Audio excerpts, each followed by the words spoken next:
Oke, jadi pernikahan saudara itu tuh adalah pernikahan kerabat dekat antara dua individu yang masih memiliki hubungan kerabat. Jadi kayak sepupu perempuan dengan sepupu laki-laki gitu.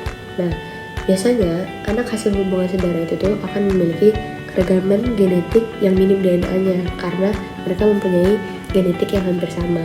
Hal ini tuh disebabkan karena kurangnya variasi dari DNA yang menyebabkan penyakit genetik langka. Jadi anak yang lahir pada pernikahan saudara itu biasanya bakalan karena penyakit genetik yang langka.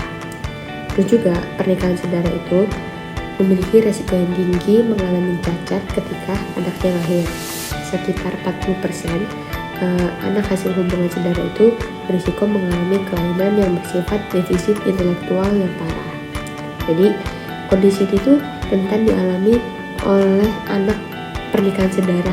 Jadi kayak jarinya menyatu, terus bibirnya sumbing, terus ada jari tambahan di kaki ataupun di tangannya.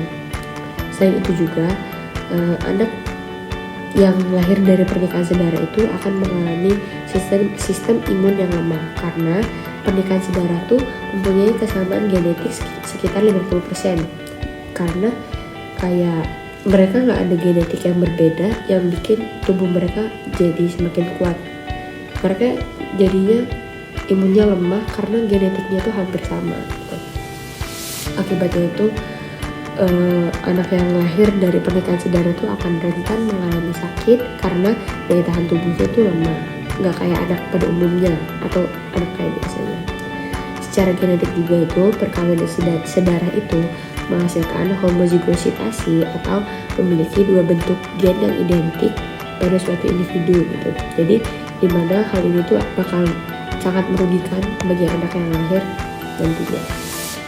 Terus juga perkawinan saudara itu tuh dapat meningkatkan resiko keturunannya genetik dan penyakit keturunan. Jadi kayak perkawinan saudara tuh dapat menyebabkan kerugian dalam individu dari suami maupun istrinya maupun anaknya nanti gitu. Nah, dampaknya itu tuh sama aja kayak yang kita bahas tadi, kayak ada tingginya angka kematian bayi, terus keterlambatan perkembangan, atau juga ada cacat bawaan dan rendahnya kesuburan. Pernikahan saudara itu juga bisa menurunkan kualitas keturunan yang dihasilkan, yaitu menyebabkan karena penurunan kebugaran biologi suatu populasi, di mana kondisi ini tuh disebut biasanya dengan depresi perkawinan saudara. Perkawinan saudara itu juga bisa dihindari dengan cara kita menjaga jarak kepada saudara laki-laki kita, seperti sepupu-sepupu kita. Terus kita juga bisa mencari jodoh di luar aja, dan masih banyak lagi yang sebenarnya kita tahu gimana cara menghindarinya dan jangan sampai kita melakukan hal tersebut gitu.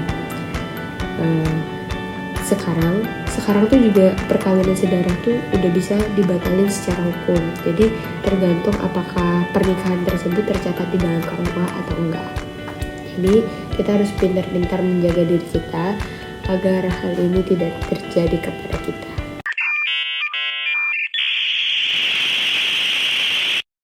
Oke semua, mungkin hari ini itu aja yang bisa aku sampaikan ke kalian. Terima kasih banyak.